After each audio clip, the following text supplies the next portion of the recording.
How to check TikTok DMs. Hello everyone, welcome to this channel. I'm here to help you out today. So without any delay, let's get started. Now in order to check the TikTok DMs, first of all launch the TikTok application on your device.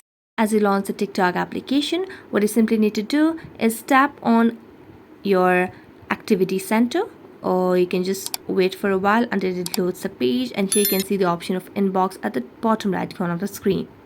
Select on the inbox option, and as I select on the inbox option, it will take us to a new page. So let's just tap on inbox and wait for it to load us the inbox page over here.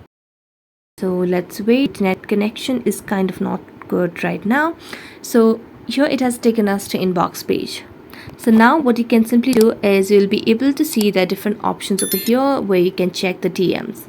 So here you can simply tap on the inbox option, or you'll be able to see there are different options or different profiles that you have had contact with. So you can simply see all the inbox and DMs over here direct.